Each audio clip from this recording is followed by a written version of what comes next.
Усім прывітанне, з вами Зміцер Лукашук і як звычайна абмяркоўваем падзею Беларусі і за яе межамі. Ну і ў нашай студыі пасля невялікага перапынку заўсёды прыемна бачыць у нас цікавага суразмоўца Хайто Кнырович. Хайто, прадстаўнік фракцыі спіса Латушкі і руху за свабоду ў Коордынацыйнай радзе, намеснік прадстаўніка па транзіце ўлады аб'яднанага пераходнага кабінета і намеснік кіраўніка народнага антыкрызіснага ўправлення Артём Брухан. Добрый день, Артём. Добрый день, Зміцер.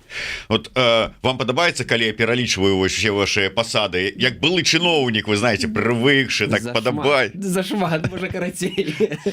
Добра, но я думаю, что хутка мы дасягнем такога ўзроўню пазнавальнасці медыйнай вашай, что дастаткова будзе просто сказаць Артём Брухан, і ўсе вау, идём глядзець. Было б добра. Добра, давайте, Артём, да іншага про тое, ніяк вы рэагуеце на пытанні і як себе пачуваецеся тут за гэтым столом у нашай студыі, а як себе пачуваюцца чыноўнікі, калі яны сустракаюцца і сядзяць за столом у прысутнасці Лукашэнкі, які у чарговы раз там блізкая вачыма, наколькі там напускно гэта ўсё і грае, не грае і крычыць грозна: ну шо, мужики, зажрались? Вот так сёння, да прыкладу, якія ўражанні ад сённяшняй нарады праведзенай? Ну, я, конечно, сам асабіста не прысутнічаў, але вось гэтая сістэма кіраўніцтва, яна же насамрэч яна пранізывала ўсю вертыкальную ладу, і прыкладна так же сябе вялі губернатары, начальнікі ўправленняў, міністры, намміністры і гэтак далей. І, дарэчы, часам вельмі падобным гэта было. Але што тычыцца сённяшняга мерапрыемства, яно даволі цікавае не толькі з пункту гледжання, што яны там абмяркоўвалі, кошты, там рэгуляванне, нерэгуляванне.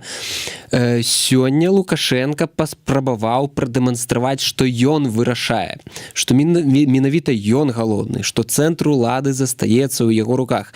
Ніякія ні камісіі, ні ўрады. То есть нават не гаворым про 30 гадоў, нават вось про гэтыя 4 гады, а ён усё яшчэ працягвае даказваць? Ну, канешне, зразумела, але ён працягвае даказваць, таму што яго вельмі пачала турбаваць сітуацыя, калі ў публічнай прасторы пачалося абмеркаванне. Навошта ён стварыў камісію, навошта ён дзеліцца паўнамоцтвамі з мясцовымі ўрадамі, навошта Тур кажа кожнага дня пра там розныя рэчы звязаныя, што ўсё будзе змяняцца, сістэма змяняецца, уся прапаганда пра гэта кажа. Што праўда кажа? Ну, хто ж яго ведае? Не, ну чакайце. Так я таксама магу нагаварыць, што там хто там што кажа. Я так думаю, што вы сочыце за... Ну так, зразумела. Не, ён сапраўды кажа. Можа, не кожнага дня, але так ці інакш наратывы прасоўваюцца таго, што ўсё трохі, сістэму патрохі змяняецца, трэба уважліва глядзець, больш даецца паўнамоцтвам там мясцовым уладам, то штосьці яшчэ. Але галоўнае ў гэтым усім тое, што ў людзей сапраўды з'яўляецца пытанне. Окей, вось ён гэты крок зрабіў, дзеля чаго? Якая мэта? Які сэнс? А можа быць, ён сапраўды думае пра то, як сысці праз некаторы час, можа ў 2030 годзе, можа трохі раней, можа нават і пазней, але мысль пра тое, што пасля Лукашэнкі неяк трэба будзе сістэме функцыянаваць, яна закрадваецца ў головы вось гэтых чыноўнікаў. І ці то зарана гэтая мысль у головы іх закладваецца, ці то Лукашэнкі гэта не вельмі падабаецца, і вось ён дэманстратыўна сёння выходзіць і кажа: слухайце, вось будзе ўрад перапрызначацца, я там сніму Галоўчынку са Снапковым, якія не выканалі маё даручэнне. То бок спрабуе вось гэтую думку, што сапраўды з'яўляюцца нейкія цэнтры улады, вернуць, што не, ўсё не так, я вырашаю, я канечная кропка вырашэння любых пытанняў. Нават калі з'яўляюцца нейкія калектыўныя органы, дзесьці там больш паўнамоцтвам камусь даецца, усё роўна галоўны я. І вось у гэтым сэнсе яго цалкам жаданне кантраляваць сітуацыю, яно дамінуе. То бок учора ён казаў пра адну, што вам больш трэба вольнасці, вам трэба будзе на сабе браць адказнасць. А як тут браць адказнасць? Калі хтось бярэ на сябе адказнасць, ён потым кажа: а што вы там нарабілі? Усё паламалі, усё такія-сякія, я вас здыму, бо зараз вось будзе фармавацца ўрад, я буду думаць наконт вас, бо вы зажраліся. Ну, вось гэта ўсё выглядае такім чынам, што сапраўды ёсць нейкая ці то дамоўленасць, ці то нейкае рашэнне, звязанае з тым, што сапраўды, калі яго не будзе, гэтая сістэма, гэты курс, як ён кажа, ён павінен будзе захавацца. Але як яго захаваць, калі яго не будзе? Ну, трэба нейкія крокі рабіць. І вось гэтыя крокі робяцца, і адразу ўзнікае пытанне. Ну, раз яны робяцца, то навошта ён заўтра будзе? Ну, то бок, каб у гэтых элітаў, у гэтых людзей, у гэтых чыноўнікаў не закралася ў галаву думка, а навошта нам яшчэ 5 гадоў чакаць? Ну, калі сістэма будзе функцыяваць інакш праз паўгады год, калі гэтыя заканадаўчыя акты будуць прыняты, навошта нам чакаць яшчэ 5 год? Можна паспрабаваць штосьці іншае. Артём, ўсё ж таки я разумею, што вы чалавек новай фармацыі, хай сабе былі чыноўнікам, але не працяглы час і ўсё ж таки там у рэгіёнах і на такой пасадзе, скажем так, культурніцкая ўсё ж таки больш. І тым не менш, настроі вы ведаеце, няўжо там пасля столькіх гадоў селекцыі, якую праводзіў Лукашенко і яго вот это набліжаныя, сярод чынавенства, тым больш сярод чынавенства, якое увахожае, умоўна кажучы, у палац, могуць зарадзіцца, узнікнуць нейкія думкі пра тое, што а ці трэба нам чакаць 5 гадоў, а там вон табакерачка стаіць такая прыгожая. Нават калі ў каго узнікнуць, імгненна, нават не заўтра, а учора яго пабягуць і здадуць. Канешне, гэта агучвацца ўсё не будзе, але думкі пра тое, што будзе пасля яго, яны ёсць. І калі гэтыя думкі, уже мы некалькі перадачаў пра гэта казалі, што там сядзяць даволі маладыя людзі адносна Лукашэнкі.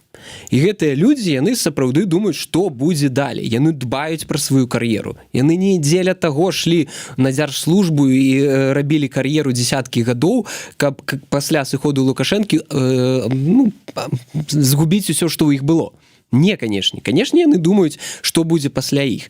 І вось у гэтым сэнсе, гэтыя думкі, окей, будзе пасля яго, можна, канешне, дачакацца. Але калі пераразмеркаванне паўнамоцтваў, пераразмеркаванне ўлады адбудзецца, сутнасць уладных паўнамоцтваў у тым, што калі ў цябе ёсць улада, ты будзеш хацець яе пашыраць, павялічваць гэты ўплыў. І каб павялічваць гэты ўплыў, трэба будзе змагацца з тым, хто замінае. А хто будзе замінаць? Лукашенко. Зразумела, будзе замінаць. Ну, просто вось прыклад у нас как бы вельмі добры ёсць. Гэта казахстанскі кейс. Калі Такаю, у якога ён атрымаў паўнамоцтвы, атрымаў уладу, але быў чалавек, які яму замінаў. І калі ён толькі прызначаў фактычна, да, гэта пераемнічства адбывалася, ну ніхто сабе не мог уявіць, што Такаю, ну такім даволі у жорсткім фармаце, ну адажме ўладу, адажме астаткі ўлады, якая была ў Назарбаева. Ніхто у галаве ні ў каго не магло быць такой думкі. Нават калі Такаю пра гэта падумае, да яго прыйдзе казахскае там КГБ і яго арыштуе. Але вось зараз мы бачым, як адбылося. Тое самае і тут. Палітычная сістэма, якая выбудавана зараз у Лукашэнкі, яна цалкам персаналісцкая. І перабудова яе на нейкую калектыўную, ці то на іншую, яна будзе заўсёды вызываць гэтую турбулентнасць. І вось гэтая турбулентнасць, ён даволі яе хвалюецца, баіцца, таму што ён і Качанову пазваў да сябе, каб сказаць, не трэба гэтай чахарды, бо ён разумее, ужо, калі, вось адкуль гэтая думка пра чахарду. Ну вось адкуль, калі ён не плануе нічога мяняць, калі ён не спрабуе, не думае пра то, как гэта ўсё выбудаваць пасля яго, пра якую чахарду тады размова? Ну, 30 гадоў не было чахарды, а зараз яна з'явіцца. Адкуль? Ну, зразумела, што будуць нейкія сістэмныя змены ў заканадаўстве, якія будуць гэтую сістэму трохі змяняць. І таму ён хутчэй за ўсё і запрасіў Качанову і сказаў, ну, слухай, трэба неяк народу патлумачыць. Ну, чаго чахарта, дзеля чаго гэтыя змены, дзеля чаго гэтая камісія. Ну, пайшла Качанова на УНТ. І што яна там... Патлумачыла? Нічога. Стойте, ну, можа быць, яна размаўляла і тлумачыла чыноўнікам на іх чыноўнічай мове, якая нам, вот, шараговым беларусам, не зразумелая. Ну, я былы чыноўнік, я нічога не зразумеў. Я нічога не зразумеў, бо яна сама сидела і казала, ну вось пры мне, вось мне было дастаткова такіх паўнамоцтваў. Навошта іх зараз яна сама задавалася пытаннем, навошта пашыраць гэтыя паўнамоцтвы. Старшыні райвыканкамаў павінны браць адказнасць на сябе і прымаць рашэнне. А тут тыпу яны да гэтага гэта не рабілі. Ну рабілі ў нейкай ступені, то больш гэта рабіць. Ну а навошта? Вось яны самі для сябе не могуць адказаць на пытанне. Але мне падаецца, яны могуць, але не могуць публічна сказаць, што сапраўды мы спрабуем зрабіць так, каб мясцовыя ўлады атрымалі больш паўнамоцтваў, каб яны не канцэнтраваліся у руках наступнага прэзідэнта. Мы хочам дадаць больш паўнамоцтва нейкай камісіі, якая будзе фармаваць урад, каб у наступнага прэзідэнта не было больш паўнамоцтваў. Каб ён не зрабіў так, ну, як такая, умоўна кажучы. Такая атрымаў даволі шырокія паўнамоцтвы, як прэзідэнт. Моцная прэзідэнцкая ўлада ў Казахстане была. Вось, я думаю, тут закладзена гэтая думка, але ж ён не скажа зараз, бо зараз трэба прызнацца будзе, што ты рыхтуеш транзіт, а гэта заўсёды чахарда вертыкалі, бо вось вы калі-небудзь працавалі таком прадпрыемстве, калі вы ведаеце, што праз 2-3 тыдні сыходзіць дырэктар. Вось ён штосьці кажа супрацоўнікам, як яны выконваюць гэтую працу. Ну, спусця рукава, як кажуць. За 2 тыдні ён яшчэ паспее звольніць, там прэміі пазбавіць, што хочаш нарабіць. Тэарэтычна можа, але малаверагодна. Вось у гэтым сэнс, што гэта не будзе тая вертыкаль, якую 30 год выбудоўваў Лукашенко. Я думаю, сыходзячы, умоўна кажучы, дырэктар, бо прэзідэнтам складана назваць, да? Ён так тут не абірае яго ніхто. І ён заўсёды будзе думаць пра тое, што, ну, канешне, я магу вось то зрабіць, але мне ўжо ўсё роўна, да? Гэтаму не ўсё роўна. Але супрацоўнікі будуць думаць пра тое, ну, што ён? Ну, добра, ён зараз скажа. Ну, прыйдзе наступны, з ім дамаўляцца. Усе будуць спрабаваць думаць, як спадабацца не яму, а наступнаму. Ці калектыву лиц, які будзе прымаць рашэнне пра прызначэнне наступнага. Гэта ўжо там можа па-рознаму будавацца, але так ці інакш сыходзячы дырэктар, як і сыходзячы у кавычках, да, у двухкосці прэзідэнт, гэта ўжо не тая паўната і не тая ўлада, якая яму хочацца. Вы хочаце сказаць, што ў сённяшняй ось этой лукашэнкаўскай сістэме, калі раптам узнікне такая сітуацыя, ну, умоўна кажучы, як у Кіплінга, да, Акела прамахнуўся, то усе будуць толькі навакольныя і чакаць магчымасці впіцца зубамі, як кажуць, дабіць учорашняга важака, каб заняць месца бліжэй да трона там ці яшчэ што-небудзь. Ну, я думаю, яны ўсе хочуць зараз заняць месца бліжэй да Лукашэнкі, каб ён ўсё ж такі пакуль ён усё кантралюе, пакуль сітуацыя для яго не столь крытычна. Я просто такі сцэнар малюю больш для яго дрэнны, але сітуацыя не столь крытычная. Вось сённяшняе паседжанне зразумела, што ён будзе вырашаць. Яны ўсё роўна будуць спрабаваць яму пакуль што спадабацца, але галоўнае, я ўжо як казаў, паўтару гэты тэзіс, галоўная яго думка ў тым, чтобы у іх не сфармавалася мысленне пра тое, што нам трэба будзе дамаўляцца, выбудоўваць адносіны з іншымі людзьмі. Пакуль усё павінна быць завязана на яго. І ён не хоча нават гэтую думку, каб яна ў іх з'явілася, што трэба будзе дамаўляцца з камісіяй нейкай, ці то з крутым, ці то там яшчэ з кімсьці. Вось, дарэчы, я яшчэ раз хацеў бы да гэтай камісіі вярнуцца. То есть гэта зараз такая сітуацыя, як з тым ВНС-ам стварылі, потым думаюць, а на халеры мы яго стварылі, і зараз з гэтай камісіі вот такі сэнс у ёй. Я думаю, што, па-першае, гэта вельмі цікавая рэч, гэтая камісія, і гэта ж не канстытуцыйны орган, не канстытуцыйная структура ввогуле, то бок яна нідзе не была прапісана. Гэта просто вось Лукашенко прыдумаў, а давайте зробім камісію. То бок калі яны там гэтую канстытуцыю перапісвалі, нейкі ВНС зрабілі, ёсць там прэзідыум, на якую халеру рабіць нейкую яшчэ камісію. Можна было паспрабаваць праз прэзідыум гэта зрабіць. Ну, падумаць, але вырашылі там нічога не выдумляць, зрабілі нейкую камісію. Абсалютна незразумелы орган, пакуль мы склада гэтай камісіі не ведаем нават. Ведаем, што туды пайшла Качанова, ведаем, што узначальвае е Круты. Больш мы не ведаем, хто там. Гэта тоже таксама цікава, трэба было паглядзець, што за людзі ўключаны ў гэтую камісію. Але так ці інакш, вось гэта камісія, гэта спроба, ну, ведаеце, вось ён так хоча, ну, пусть хай яны патрэніруюцца, дамовяцца, прынесуць мне прапановы, а я буду вырашаць. Але так ці інакш, раней гэтым займалася адміністрацыя прэзідэнта. Ну, яны збіралі кадравыя там прапановы з розных органаў, самі дзесьці штосьці, і Лукашэнкі ім штосьці казаў. І потым гэта прыносілі мы. Гэта была абсалютна не публічная рэч. Пра яе ніхто ніколі не ведаў, як гэта адбываецца, што адбываецца. І проста ён прыходзіў і прызначаў. Можа, нават... То есть, умоўна кажучы, такой трошку... Я не разбіраюся в это, як яно там працуе, бо ніколі там чыноўнікам не быў, але такая канспіралогія. Умоўна кажучы, вот Круты, ён зараз кіраўнік адміністрацыі. Круты па ранейшых вот раскладах ён как бы адбіраў, складаў спіс тых, хто прыйдзе на вышэйшыя кіруючыя пасады.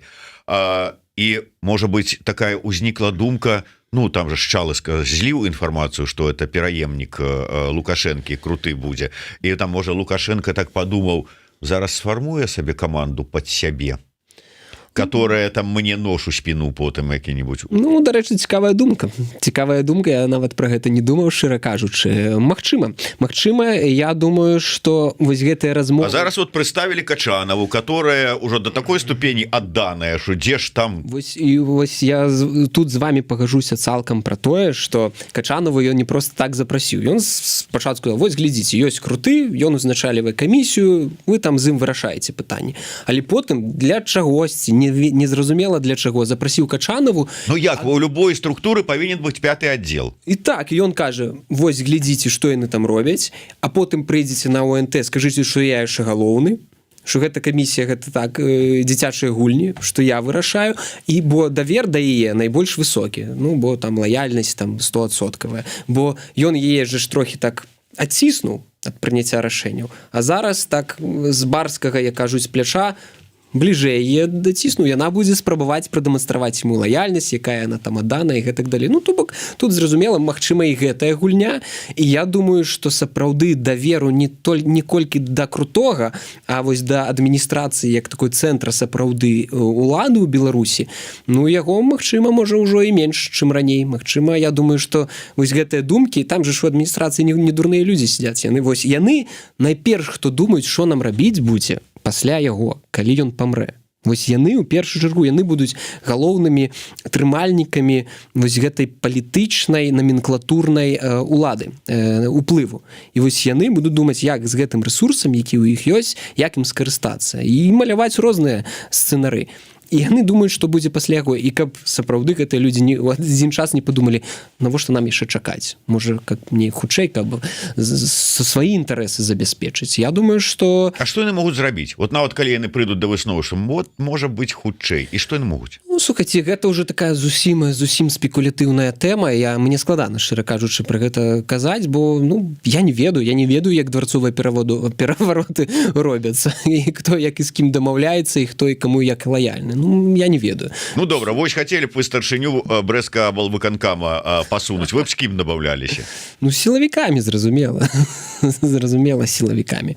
КДБ, МВД, зразумела. Ці служба бяспекі Лукашенка. А для гэтага што трэба? Вот як у лазню там... Не, ну я ж, слухайце, гэта ўжо такія зусім канспіралагічныя рэчы, мы тут абмяркоўваем загавары і гэтак далей, але, ну, зразумела, гэта ж... Я просто да таго, што вот вельмі шмат, ну, как бы таких разваг на тое, што ў гэтай сістэме настолькі ўжо там вычышчаныя і мазгі, і эмоцыі, што рашыцца на нейкі крок, наўрад ці у кого там знойдзецца. Я хутчэй думаю, што гэта ўсё ж таки пасля яго смерці. Вось яны будуць думаць, як перахапіць гэта ўсё пасля яго смерці, не то, што яны яго заб'юць табакеркай, а пра тое, што калі ён сам сыдзе. Гэта хутчэй пра гэта. Гэта ўжо такая, ведаеце, мы трохі падымаем градус, каб вось людзі паглядзелі, да, удар в спіну, там гэта ўсё, каб людзі паглядзелі, але гэта хутчэй такі сцэнар, да. Пасля смерці. Я думаю, да. То есть не разглядываецца нават такой варыянт пенсіі. Ну, ці пенсіі, ці сыходу на той самы УНС, усебеларускі народны сход. Так. Ну, то бок, тут розныя рэчы могуць быць, але ж мы ж не ведаем, колькі ён пражыве. Я думаю, што разглядаецца сцэнарый спакойнай пенсіі на УНС, а што там будзе далей з ім незразумела. Ці просто ён памрэ. Ну, вось, людзі паміраюць, вось на дзень народзіну паміраюць, бывае такое. Артём, а як вы лічыце, вот тое, што зараз і гэтая камісія, і гэтыя вось такія падазрэнні, што раптам там вот нейкія там думкі пачнуць узнікаць у каго-небудзь. Гэта ён зараз адчуў, таму што яны і зараз вось, ну, скажем, апошнія гады з'явіліся, ці яны заўсёды былі, а ён не адчуваў, ці вот што змянілася, чаму ніколі раней да гэтага вот как бы не даходзіла до такога ўзроўня кантролю і я не ведаю там падазронасці, а зараз вось нават так. Не, даходзіла, бо ён раней кантраляваў усё сам асабіста, яго было больш для гэтага сілаў здароўя. Зараз ужо узрост не той, трэба дэлегіраваць нейкія рэчы, а дэлегаваць складана, бо даверу няма. вось у гэтым пытанні, то бок тыя людзі, якія ўсё кантралююць цалкам ад самага нізу да самага верху, ім вельмі складана камусьці дэлегаваць, бо даверу няма. А можа быць гэты чалавек, я вось яму дэлегаваў, а ён ці у першым выпадак ці то штосьці не так зробіць добра, як я бы хацеў, ці ён просто там каманду выбудуе, будзе нелаяльны, там штосьці яшчэ. Усё ж пра гэта. Раней як было, я думаю, я нават упэўнены, што і да 20-го года у всех былі думкі, ну хутчэй бы ён сышоў, нармальна можна было бы працаваць, бо ён сапраўды замінаў развіццю, гэта все ж разумелі. Але 20-й год трохі сітуацыю змяніў у тым сэнсе, што ён вычысціў там нелаяльных, прыцягнуў больш лаяльных, але тыя больш лаяльныя, якія за гэты час там сабе нейкія пасады атрымалі, дзесьці абраслі ўплывам, яны ж таксама, ну я ж дбаюсь пра сябе. Калі хтосьці кажа, што ўся сістэма маналітная, яны вераць у Лукашенка як у Бога, ну, можа, такіх азаронкаў там парачку і ёсць, і Качанавых. Але большасць гэта даволі цынічныя, прагматычныя людзі, якія дбаюць пра сябе, пра свае пасады, пра свае заробкі, пра свой далейшы ўплыў. Бо тады б яны не шлі ў гэтую сістэму ўлады. Ну, што іх там насильно загналі, што яны там кар'еру рабілі? Ну, не. Ну, то бок гэта ўсё ж такі пра прагу нейкай улады, ўплыву і магчыма, хтосьці нават і думае пра то, каб краіна там развівалася, як ім там хоча. Там розныя людзі. Не трэба ўсіх там, як кажуць, пад адну гребенку. Давайте, тут ёсць пытанняў шэраг, але давай, можа быць, закончваць гэтую тэму. Я вярнуся да самага пачатку нашай размовы з гэтай нарады, якая сёння была, і гэтых чарговых крыкаў у бок Галоўчынкі: дазвольню, там пойдзеш з торбай, з сумой па свету, снапковую і гэтак далей. Ну, так жа ж не адбылася гэтая інаўгурацыя, а па заканадаўстве перад как бы гэтым працэсам ён павінен распусціць урад, каб па новай яго сабраць. Ён і так, ну, как бы хоча звольніў праз роспуску і перапрызначэнне ўрада, якая напісана па Канстытуцыі у адпаведнасці з новай кадэнцыяй. Навошта зараз вось гэтыя ўсе там крыкі, пагрозы, наколькі яны рэальныя? Так ён ужо фактычна распусціў урад, у сэнсе, што яны ўсе выконваюць абавязкі пакуль што. Ну, то бок, там яны па Канстытуцыі ўсё яны робяць па Канстытуцыі. Пытанне ў тым, што будзе назначэнне новага ўраду, і там ужо вось гэтыя выконваючыя абавязкі сыходзяць, на іх месца прыходзіць, каго прызначаюць. І, дарэчы, у гэтым сэнсе ён нават падказкі дае, да, хто будзе, якія пасады. То бок, зразумела, тыя міністры, якія былі прызначаны паўгады таму, яны застануцца ў новым радзе. Ну, бо не было ніякага сэнсу іх там мяняць. Ну, калі там не зусім праштрафіўся хтосьці. Можа, такія ёсць, я не ведаю у яго разуменні. Але бачна па гадах прызначэння, каго ён можа прыбраць, а каго ён можа заставіць. Ну, напрыклад, віцэ-прэм'еры, там бачна, што Снапкоў засядзеўся, ён у 20-м годзе быў прызначаны, і вось сённяшняя крытыка Снапкова, магчыма, можа быць такім, ну, стымулам, што ён сыдзе з пасады віцэ-прэм'ера. Петрышенко, ён ввогуле там ці то 8 год сядзіць ужо на пасадзе віцэ-прэм'ера. Хутчэй за ўсё таксама яго здымуць. Там Сівак. Вось Шулейка, напрыклад, нядаўна стаў віцэ-прэм'ерам, ён хутчэй за ўсё застанецца. Ну, па Галоўчынкі галоўнае пытанне, ці то ён заставіць Галоўчынку, каб на яго штосьці потым павесіць, ці ўсё ж такі прызначыць новага прэм'ера і будзе яго потым, як так бы мовіць, шантажаваць праваламі.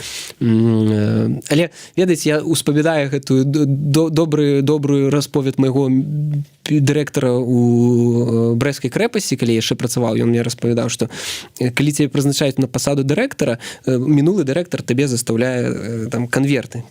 Там адчыняеш першы раз, калі там нейкія пытанні, валі ўсё на мінулага. Другие там пытанні ўзніклі, вызвалі, адчыняеш другі канверт, там валі ўсё на мінулага.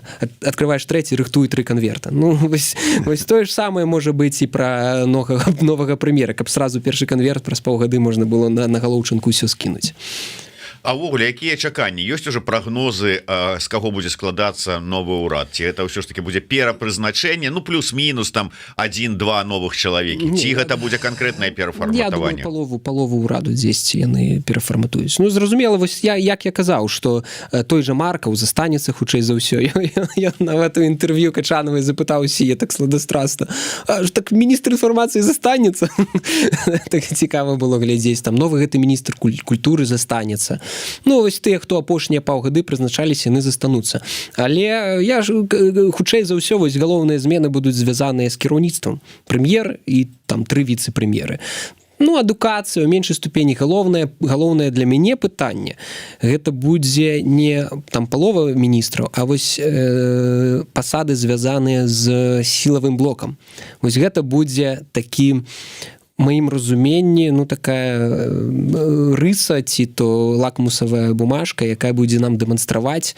хто у сілавым блоку у сілавым апараце стаў там больш уплывовы каго ён прызначыць можа ён Карпенкова міністрам зробіць унутраных спраў гэта будзе зразумела што павялічыцца прарасійскі ўплыў ці наадварот прыйдзе новы міністр які сфармуе новую каманду там убярэ там Карпенкова Казакевіча тыя хто былі павязаныя з рэпрэсіямі моцна 20-го года КДБ што з Церцелем заставіць ён яго не заставіць вось гэтыя рэчы таксама будзе цікава паглядзець ну і КГК вось гэта тыя 3 структуры па якім будзе бачна вось ну не хоча інфармаваць моцную каманду сілавікоў якая можа між самой дабавіць трэба іх ратацыі вось гэта будзе вот за гэтым найбольш цікава будзе глядзець ну конечно кіраўніцтвам бо гэтыя людзі якія напрыклад калі рухацца логікай що ў 30-м годзе будзе там думаць аб транзіце тэарэтычна ты гэтыя людзі да гэтага моманту могуць дзесьці абрасці сувязямі ўладай гэта фармаванне такіх будзе элітаў і нават вяртаючыся да інтэрв'ю Качанавай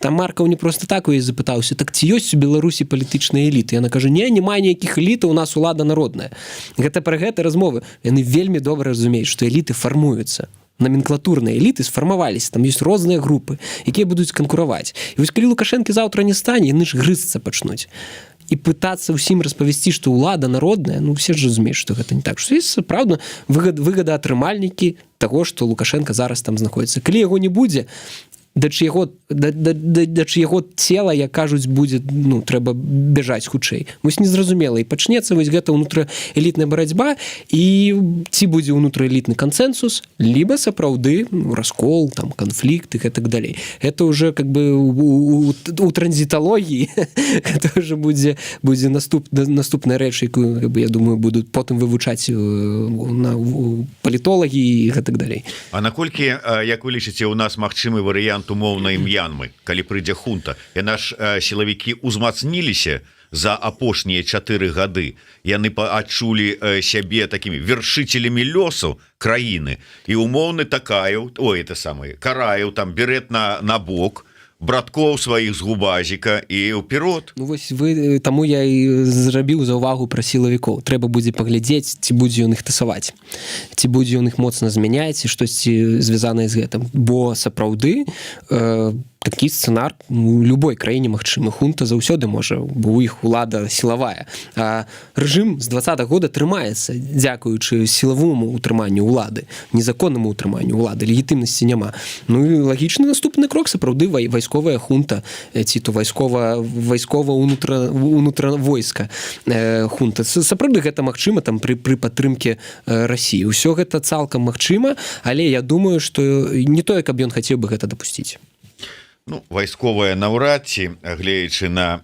герояў типа Хрэніна там что-то чакаць ад іх не даводзіцца А вось гэтыя з палітычнага зыску карнікі цалкам можа быць про Такаева і Назарбаева Брухан так нічога і не зразумеў піша Владимир Кісляк Назарбаева не прыцягнулі да крымінальнай адказнасці дзякуючы Такаеву странный анализ эксперта Ну як по мне то я б хотел сказать что ну спадар Владимир Кісляк ўсё ж таки Такаев гэта не нават умоўна кажучы не Пашынян які прыйшоў да ўлады праз вуліцу гэта чалавек сістэмы і ён не ішоў ламаць сістэму ён ішоў адбіраць уладу у Назарбаева перад ім не стаяла нейкая мэта там прыцягнуць да адказнасці паказаць які там быў рэжым дадаючы гэта Казахстан, гэта такая, ведаеце, азіяцкая краіна, дзе ўсё ж такі павага да старэйшых яна ёсць, і у гэтай, ну там аксакалы, вось гэта вельмі паважаецца, то бок трэба ўлічваць таксама этнічныя рэчы, культурныя рэчы, звязаныя з гэтымі краінамі. І сапраўды, вы правільна кажаце, Такаеў адбіраў рычагі ўлады у Назарбаева, у яго сапраўды не было мэты яго пасадзіць, наказаць, просто адабраць рычагі ўлады, ну хай сабе жыве. Таму... То есть чыноўнік, у якога как бы шанец выпаў, свайго начальніка пасунуў, адабраўшы яго канкрэтна там зэдлік. Навошта яго сажаць у турму? Ну, калі б Назарбаеў, калі б гэта было выгодна Такаеву, магчыма, ён бы гэта зрабіў, яму было невыгодна, бо гэта казахстанскае грамадства, я вось быў у Казахстане, там працаваўся шмат кем, яны вельмі паважаюць такія людзей, якія там уже сышлі на пенсію, сталага ўзросту, і гэта наадварот бы Такаеву было бы, ну, супраць яго працавала. Навошта гэта рабіць? Ну, гэта умны чалавек, які вельмі добра разумее кантэкст. Спецыфіку. Ну да, тут бачыце, размова ўсё ж такі ідзе мары пра тое, што злачынцаў, якія знаходзяцца ва ўладзе гэтых аўтарытарных тоталітарных лідараў, хацелася б ўсё ж таки прыцягнуць да адказнасці за іх злачынствы. Максім пытаецца, як вы лічыце, ці змогуць падзенні БПЛА ў Гомельскай вобласці прывесці да зменаў настрояў сярод чыноўнікаў? Слухайце, я думаю, што сапраўды гэта іх турбуе ўсіх. Усе добра разумеюць, што ну такая залежнасць ад Расіі гэта дрэнна, бо прыйдуць рускія, адбяруць пасады. Вось я ўжо неаднойчы казаў. І гэтыя падзенні дронаў, гэта ўсё ж вынік таго, што вельмі моцная залежнасць ад Расійскай Федэрацыі, саўдзелу агрэсіі, падтрымка Расіі, санкцыі. Гэта ж усё звязана з тым, што Лукашенко проста падзяліўся часткай улады не з грамадствам, а з Расіі. Вось то і атрымалі. Канешне, гэта турбуе. Гэта турбуе менавіта тых людзей, якія думаюць, што будзе пасля яго. Каб такога не было, бо як ты будзеш утрымліваць уладу, тады ўсё роўна прыйдзецца утрымліваць уладу, біць дубінкамі людзей, разганяць іх, бо людзі не хочуць, каб дроны, прабачце, падалі на будынкі ці ў райвыканкамы. Вось там цікавая гісторыя, калі недалёка ад райвыканкаму прыземліўся дрон. І сядзіць нейкі чыноўнік у аддзеле культуры, думае, нафиг такое трэба. Прыгожы. То гэта ж зразумела, што нікому гэта не падабаецца, бо чыноўнікі гэта ўсё ж такі людзі, якія таксама ходзяць па вуліцах, ездзяць у грамадскім транспарце, размаўляюць з людзьмі і з'яўляюцца таксама тымі ж беларусамі, тымі ж людзьмі. І, канешне, тое, што большасці грамадства не падабаецца, большасці чыноўнікаў. Гэта зразумела. Другое пытанне, што яны могуць зрабіць. Вось тут не ведаю. Так, нешта мы абышліся сёння без рэкламных пауз, але карыстаюся момантам. Я нагадаю ўсім, у Артёма свайго нейкага там канала асабістага, ні тэлеграма, ні ютуба нема, але тым не менш раю ўсім падпісвацца на тэлеграм-каналы і ўсе соцсеткі Народнага антыкрызіснага ўправлення. Там таксама Артём выступае аб'яднанага пераходнага кабінета, таксама з'яўляецца інфармацыя пра дзейнасць і яго у тым ліку. Ну і безумоўна, не забывайте подписываться на YouTube канал Еврорадио, ставьте свои подобайки, натискайте на звоночек, расширвайте, калі для вас гэта бяспечна. Артём час от часу до нас прыходзіць, таму не пропустите, калі подпишитеся на наш канал. Ну а калі раптам пропустили якуюсьці з размоваў, то можна зайсці на стрымінгавую платформу Беларусь Тумораў. Там усе наши эфиры ёсць у паўторах, таксама відэапрадукцыя наших партнёраў, з якімі мы разам ладзім гэтую платформу. Калі ласка, заходзьце, гэта бяспечна, праз спадарожнік у тым ліку, а гэта, як вы разумееце, таксама вельмі бяспечна. Ну так, хацеў бы яшчэ нагадаць, што заўтра 1 сакавіка, ось першы дзень вясны, той, хто раптам будзе у Вене ці ў яе аколіцах, ці другога у Браціславе, калі ласка, завітвайце, мы там будзем ладзіць сустрэчу з беларусамі мясцовымі і прэзентацыю нашай кнігі «Беларуская нацыянальная ідэя» і пагаворым пра нацыянальную ідэю. Такім чынам, Вена, Браціслава, сустракайце, выходныя, вам ёсць чым заняцца. Артём, пытанне ад Вожыка Патрыёта. Я не ведаю, бачылі вы днямі буквально выклаў Андрэй Дмітрыеў сваё відэо, і з гэтай нагоды Вожык пытаецца: вось Дмітрыеў заклікаў да малых спраў. А наколькі спрыяльныя цяпер умовы? Ці магчыма нешта дамагчыся, калі выбары прайшлі?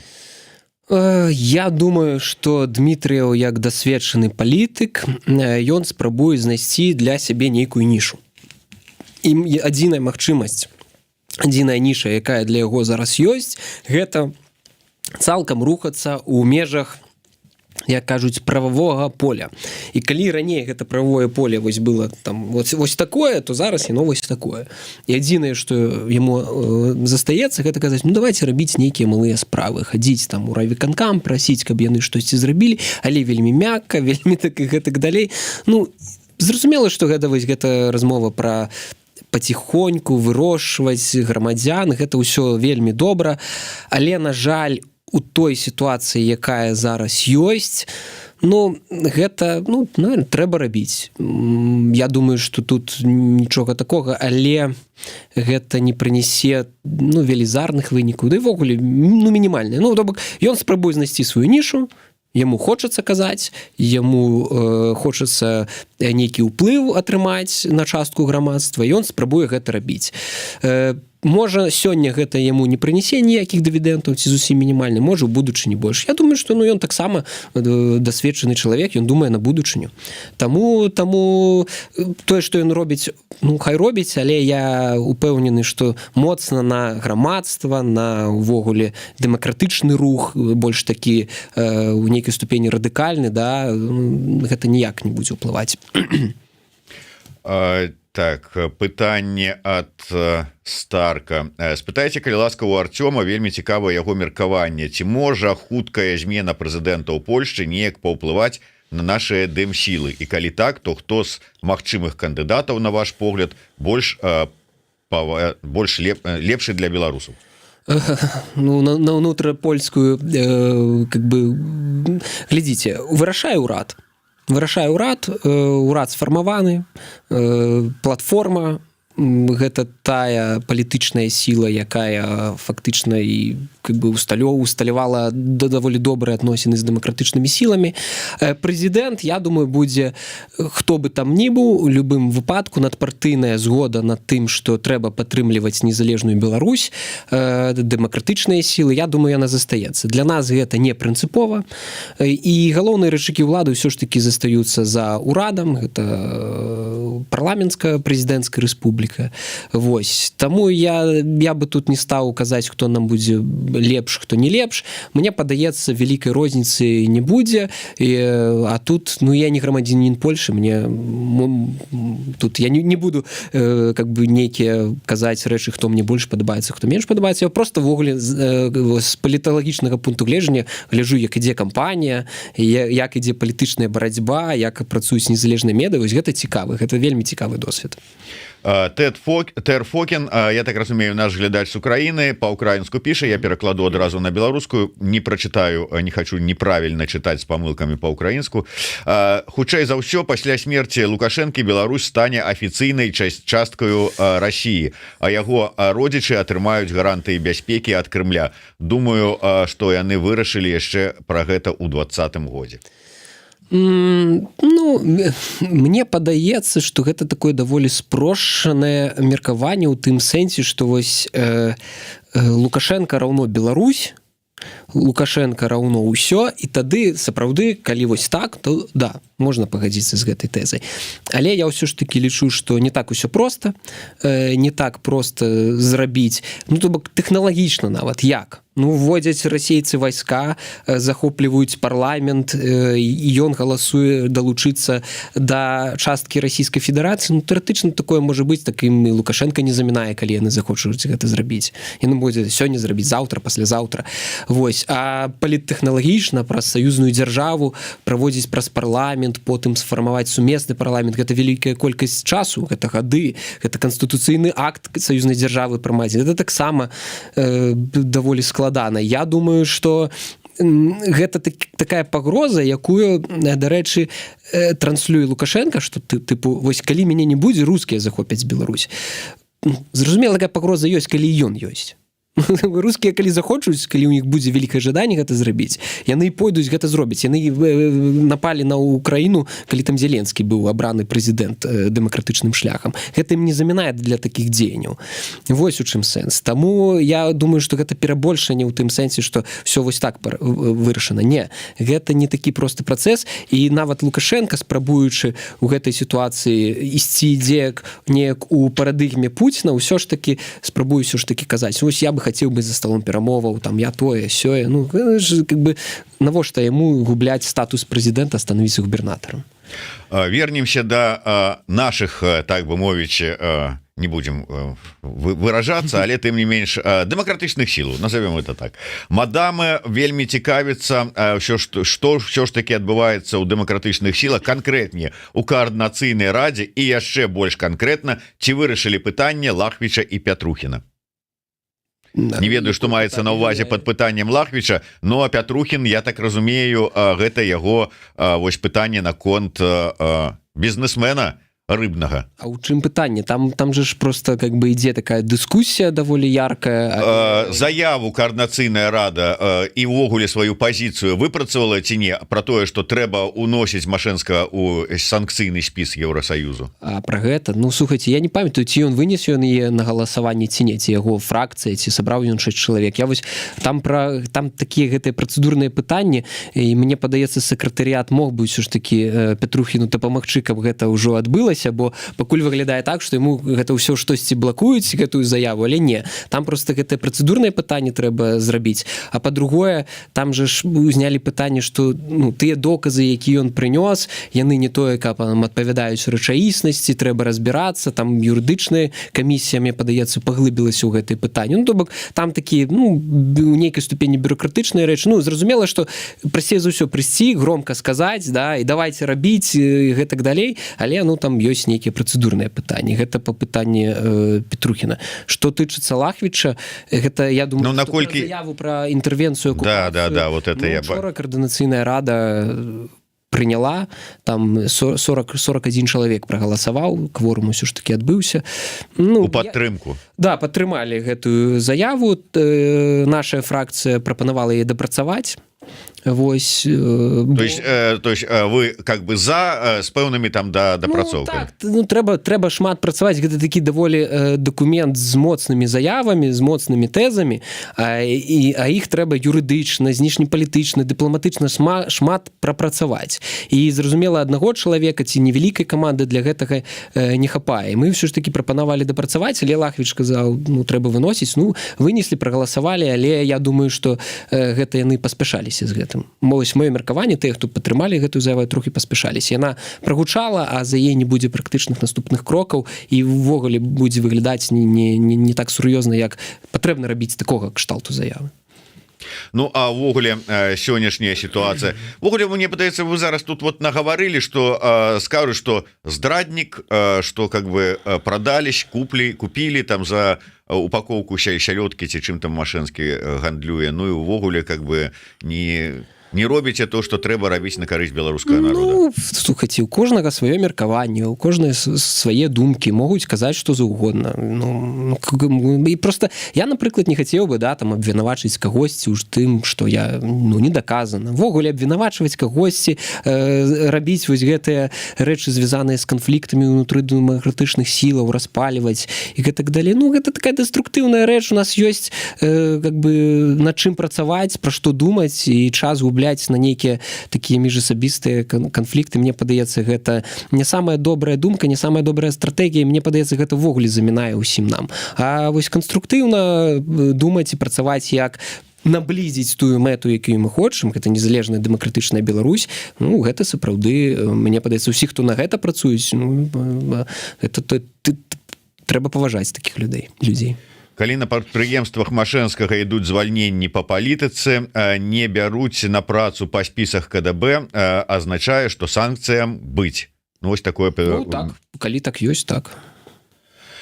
Мадамы рэзалюцыю прынялі, а хто не прымаў удзел у галасаванні, агласіце ўвесь спісак, как казалі. Гэта можна пытанне да я так разумею, што ўсё ж таки кворум быў, у большасцю прынялі. Тут как бы мае значэнне, не мае значэння, галасавалі, не галасавалі, ці ўсё ж таки для того, каб вызначыць пазіцыю дэлегатаў. Ну, как бы, вот, ведаць, чего от іх чакаць. Я думаю, что сакратарыят координацыйнай рады можа забяспечыць публікацыю вынікаў галасавання пафамільна. Гэта просто трэба зрабіць. Гэта трэба зрабіць, і мы ўздымалі нашай фракцыі гэта пытанне неаднаразова, дарэчы, каб публікавалі, хто як прагаласаваў, хто не галасаваў, вось, хто ўстрымаўся, хто не ўстрымаўся. Да, я думаю, что гэта было бы добра рабіць, каб людзі глядзелі, задавалі пытанні. І гэта правильно, ну, усе ж вось тут у Европе, да, бачуць, які дэпутат, які законапраект падтрымаў, не падтрымаў. Гэта нармальна. Я лічу, што гэта нармальна. Можна такое пытанне задаваць. Так, Пятрухін мае рацыю, піша Петров Сева. Ну, можа, ён і мае рацыю. Мне таксама шмат пытаннічкаў датычна таго ж самага Машэнскага, асабліва вось гэтыя інфармацыя, якая ёсць там наконты звальненняў і пераследу на прадпрыемствах і гэтак далей. То есть можна, конечно, казаць, што ён жа ж там градаабразуючае прадпрыемства стварыў, працоўныя месцы стварыў, але калі такая сістэма, ну, как бы таксама ёсць пытанні, застаюцца. Іншая справа, што павінны быць канкрэтныя доказы, калі пра гэта размова ідзе першае. Ну і як бы мы гэтага не любілі, але, як кажуць, ёсць працэдурная пытанні, і трэба іх прытрымлівацца, а не спрабаваць узяць наскокам. На завяршэнне, Артём, я б хацеў такую вось тэму закрануць. Я как бы не хацеў увогуле на гэта гаварыць, але просто цікава, вот з пункту гледжання стаўлення чыноўнікаў. Ты просто ўзгадаў некалькі разоў розных прапагандыстаў з той ці іншай нагоды. Ну і вось сённяшняя інфармацыя таксама пра смерць аднаго з былых вельмі такіх зацятых прапагандыстаў і прыхільнікаў Лукашэнкі. І я прыгадываю, што буквально там колькі часу, тыдзень ці 2 тыдні назад, таксама пайшла з жыцця яшчэ адна ўжо прапагандыстка радышчыца. Неаднаразова у свой час з ёй перасякаліся у тыя яшчэ часы Чайка.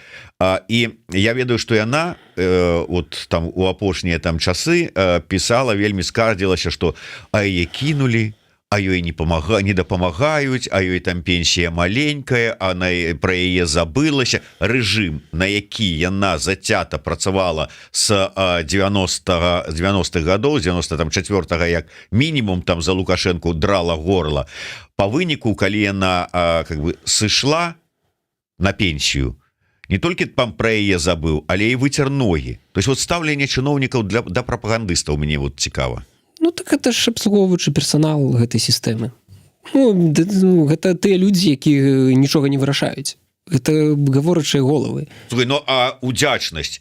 Ён же ж там как бы ўсё жыццё там табе там так вот высцілаў, вылізаваў. Ну кан'юнктура мяняецца. Ну добра, вось у 20-м годзе там Азаронак гэта быў галоўны лідар прапаганды, да, які там крычаў усіх забіць, там такія рэчы кажа, што я нават паўтарыць не магу. А зараз яго час сыходзіць. Зараз там дастаюць больш такога там умоўна кажучы інтэлігентнага тура, там ці то Маркавай застаўляюць як ключавы віп-прапагандыст. То бок, ну, кан'юнктура мяняецца. Цяпер, калі не трэба там паводзіць сябе як шарыкаў, то будуць даставаць іншых. Гэта просто матэрыял, гэта працоўны матэрыял. І да такіх людзей, асабліва, калі прапагандыст, вось ён заняў такую нішу, да, і калі кан'юнктура змяняецца, яго сапраўды могуць потым кінуць. Ну, ён не патрэбны ўжо. Ужо не патрэбны, ужо сітуацыя змянілася. Вось так і будзе. Я думаю, што большасць тых, хто зрабіў сабе імя на змаганні з ворагамі ў 20-м годзе, яны таксама скончуць прыкладна такім жа чынам. Нідзе яны не будуць патрэбныя, бо не з'яўляюцца прафесіяналамі. Ну, как бы самые вось такія жорсткія прапагандысты, яны ж, ну, не самыя добрыя журналісты, мне падаецца. Вось. Па-другое, ну, просто іх звольняць, ці дзесьці будуць там у раёнке пісаць канчаткова за невялікія зробкі. Я думаю, што гэта просто адносіны да іх, да такога цынічны, прагматычны падыход, як да працоўнага матэрыялу. А як вось гэтыя словы пра тое, што, ну, как бы такія людзі, ну які спецслужбы, як і армія, яны патрэбныя любой уладзе. І вот умоўна кажучы, зменіцца улада, а тыя, хто зараз вось так зацята рве глотку за Лукашенку, будуць также зацята рваць глотку, ну умоўна там за Брухана с латушкам. Ну, слухайте, я думаю, что, умоўна кажучы, Азаронак, ён, калі б нават і паспрабаваў, ну, гэта просто невыгодна будзе новым уладам. Вось. Але сапраўды некаторыя прапагандысты будуць перабувацца і будуць іх выкарыстоўваць. Гэта ж, ну, можна пабачыць там па Сірыі, я там памятаю цікавы кейсы, там самы моцны прапагандыст Яры, там ён таксама перабуўся, быстро казаў: так, трэба все змяняць. Ну, конечно, людзі будуць падбудоўвацца, тым больш, ну, прапагандысты, яны так даволі цынічна будуць казаць: гэта грошы. Тыя мне плацілі грошы, я б казаў, што ім патрэбна. Ну вот умоўна, Артём, просто цікава. Вот вы новая улада, вот вы у новой уладзе які-нибудь добрый чыноўнік, я не ведаю, умоўна там міністр культуры, там ці яшчэ што-небудзь, і да вас прыходзіць і на інтэрв'ю за вас браць гладкая, якая зараз бярэ інтэрв'ю у палітвязняў. І вот як вы будете себе пачуваць? Конечно, я б ніколі ў жыцці бы не пагадзіўся. Ну, слухайте, ёсць рэчы, да. Ну чаму? Вам ж трэба данесці сваю, а вот это может, вот ну, так данесці, як трэба вам. Гэта ўжо маральны аспект. Гэта маральны аспект, і я хутчэй у гэтым пытанні, конечно, бы не пагадзіўся. Я бы запрасіў, каб ўсё ж таки гэта інтэрв'ю браў хтосьці іншы, хто не запятнаны ў такіх рэчах. То бок ёсць нейкія чырвоныя рысы. Вось добры прыклад таго. Было інтэрв'ю Сабчак і Азаронка, і дзе паказалі там безумнага Азаронка і паказалі рэдакцыю. І там сядзяць даволі такія людзі, да, яны цынічныя, таксама там баяцца сказаць штосьці лішняга, але яны, ну, не выглядаюць як безумцы. Ну вось просто вось тых, хто зусім зацяты, іх не будзе. Ну я бы такім людзям ні Азаронку, ні Гладкой, ні такім я бы не хацеў з імі размаўляць. Но вы не. А астатнія чыноўнікі. Ну, у іх і пытайце. Хітрэц. Ладно. Добра, дзякуй вялікі. Артём Брухан быў у нас у эфіры. Калі ласка, подписывайтеся на сацыяльныя сеткі аб'яднанага пераходнага кабінета, народнае антыкрызнае ўправленне, да якіх мае наўпроставыя адносіны Артём. Ну і, безумоўна, не забывайце подписываться на YouTube канал Еўрарадыё, каб не пропусціць наши наступныя сустрэчы. Націскайце на званочак, каб папярэдзілі вас Брухану студыі. Все глядзець, каб наступны раз я не пералічваў усе вот этой яго рэгаліі. Дзякуй вялікі. Ну і Беларусь Тумораў, і яшчэ раз Вена, Браціслава, чакаю на сустрэчу. До сустрэчы, дзякуй, жыве Беларусь. Жыве вечна.